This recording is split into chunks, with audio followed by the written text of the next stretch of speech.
All right, I just want to go through a simple inbounds play. We're calling this one box one this year. Just a simple box set inbounds play involves multiple screen action. Really trying to create some options. I'm going to talk through those, but first I'm just going to draw out the play so that you can see how this works. So on the slap, we have two players on the blocks who are going to come up and screen on the defenders for the two players who are at the elbows. And then once those screens are set, players one and three in my picture here are going to use them. They're going to come around and down just like this. And probably pretty clear, but those are two inbound options right away, right? One coming down, three coming down if there isn't an effective switch. Um, or if the defender can't stay with them and work around the screen, then potentially one of these is open. So we're looking for that as an option, but that's not where we're going to end. So as soon as these screens are set, then three is going to come down, one is going to come down, five's up, four's up. And then what four is going to do, they're just going to move up a little bit here to the elbow. And five is immediately going to come over and set a screen for them. Okay. So five comes over and sets that screen, and then four cuts down through the lane to the basket. This is actually the option that I think is most likely to result in a player who's open potentially for a shot under the basket. But in order to make that possible, we have those two initial screens coming over, setting that third screen. Player one, when they come down, if this pass isn't there, they're not just going to stand in front of the inbounds player, which is going to create a situation where we have two defenders here. If they don't get that pass right away, they're going to drift out here to the corner. And in doing so, they're going to free up some space in the floor for this cut to happen. And then also hopefully drag their defender out here as well.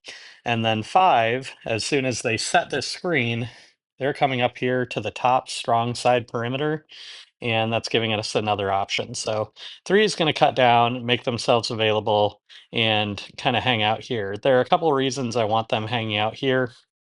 One is potentially they get that pass right off the bat. Two, if four ends up getting the pass here, then one of the things that often happens, especially if it's an effective screen, there isn't a quick enough switch, the defender on three, good chance that they might come over and help, which might create either the option to get it into three, or if the ball goes into four, and then as they're driving, the three's defender helps, then you also have the option for a pass across the lane here to three who can cut in. So I'm going to draw all of that again, just so that we can see the setup. I'm just going to draw it from the opposite side here. So let's get that set up. Having weird issues with my iPad today, so apologies if there's weird things that pop up. All right, so we're inbounding it from the other side this time. Really important with youth teams to drill everything from both sides. If you only do it from one side, then they're going to internalize those cuts as they understand them from one side. And then when you have to inbound from the other, you call a play that you practice a million times. They make the same cuts that they're used to, and it ends up, the action is away from the ball. It doesn't work out very effectively. So, either way. So, again, play is going to start on the slap. These screens set up here. Then these players cutting around here, right? So first option, second option available here. While they're cutting down after the screen is used, four drifts up to, oops, excuse me. Five drifts up to the elbow here. And then four is going to come over, set a screen. Five is going to use that screen coming down here, right? And that's the option that we think might have the most likelihood of success while that's all happening. Three, who didn't get that initial pass, is drifting out here to the corner. And then four, as soon as they set that screen, is moving up here to the strong side perimeter, so that we have a handful of options. We have cutting five available, we have one available, and then we also have three over here as well, who's available in the corner. And then if none of that's available, we're going up top.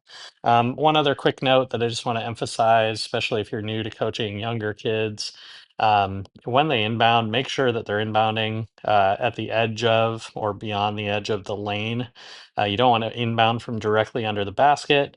Why? A couple of reasons, but one of them, other than you're putting a defender right here, but one of the reasons is that if you do end up having to make this outlet pass to the top here, if you have to go all the way above, potentially that backboard's getting in the way of that pass being able to be made effectively. So just quick, simple box set, multiple screens by one of the players, but the idea here is to really create some clear